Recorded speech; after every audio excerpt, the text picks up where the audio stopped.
This is 5 Minutes to Change Your Life with me, Joanne Mallon, and a special series of episodes to get your year off to a cracker start. It's the A to Z of how to lift yourself.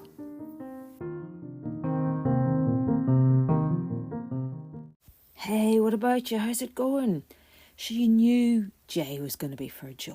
Of course it was. Wasn't going to be for Joanne, was it? As you may know, I have written a whole frickin' book about joy. If you haven't seen it, it's called How to Find Joy in 5 Minutes a Day, and it's got more than 60 ideas for simple, quick things anybody can do to make their lives more joyful. And my book about joy turned out to be a real source of joy for me as well, because Christmas just gone, I noticed there it was stocked in Boots. You know, Boots the chemist, who only stock about 5 books. Yeah, I thought that was amazing. I was practically stopping strangers in the street going, I've got a book in Boots, you know. Yeah, it's in the 3 for 2 offers. Get one for your mommy, one for your granny, and then the free one can be for you. Oh, and by the way, don't bother looking now. They've sold out of them all. Boots has run out of joy, although I do believe you can still get it in other places.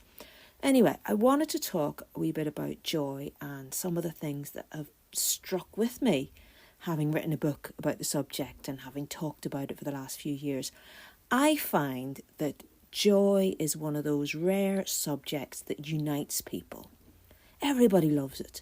We're all pretty much agreed that joy is a good thing, and that having more of it in your life would also be a good thing. You know, it's exactly like fun and magic in that respect. We've all got room for a wee bit more, and our lives would undoubtedly be enhanced as a result. But you know, there is a difference between joy and happiness. Happiness is more of an ongoing state, whereas joy can be a bit more fleeting, you know, and it's usually triggered by something specific. So you could experience moments of joy, but still be fundamentally unhappy beneath it. Happiness is more of a state of long-lasting contentment, but it's not steady, and it will ebb and flow within your life, much in the same way that your levels of confidence and self-esteem will vary depending on what's going on with you at any particular moment in time. So if you're not happy now, do hang in there, because more happiness is definitely coming. Now, actively choosing to bring more joy into your life will lift you. Absolutely it will, and that is what we're here for after all, this being a guide to how to lift yourself. But I guess what I'm saying is, don't panic if you don't feel lifted all the time. That's all right. Keep swimming and you will continue to float. It'll be all right in the end. And something that will help is to think about any time in your life that you felt joyful in the past. Okay, so just sit with that now. See what jumps into your mind. Okay, a joyful memory. I was remembering recently something joyful that happened when I was a wee kid in primary school. One Friday morning, I was called out from my classroom and I was taken into the deputy head teacher's office. And at first, I just thought, oh, bum, what have I done wrong? You know, it was quite frightening to go in there. And anyway, it turned out that there was a guy there in the office. He was visiting the school, and he happened to be a marketing person from an ice cream company. So that was why I'd been brought into the deputy head's office, to come and test ice cream and to give my opinion on what they were like and what they should be called.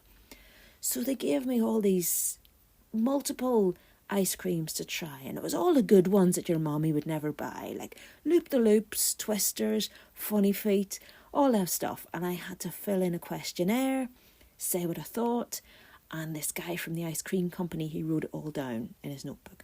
So in terms of extreme joyfulness, I don't think I've ever had another peak like it, because first of all, there was the unexpected supply of what felt like endless ice creams, when really I should have been back in the classroom learning like maths or geography or something shite.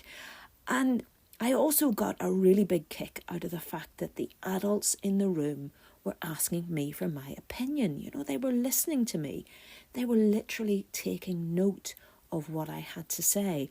So I, as a wee girl, felt really important in a way that I'd never really done before. And to be honest, the rest of my life was pretty crap at the time. But I still remember it today.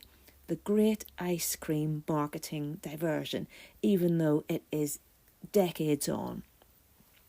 Moments of high joy are a bit like that. They do stick out because the rest of life isn't like that. Nor would you really want it to be. You know, it would be a bit much, wouldn't it? You can't live on ice cream your whole life. And anything that's rare, I think we appreciate it more. So I just want you to fish around in your memory a wee bit now and think about not just the joyful times, but what sticks out for you as a moment of high joy.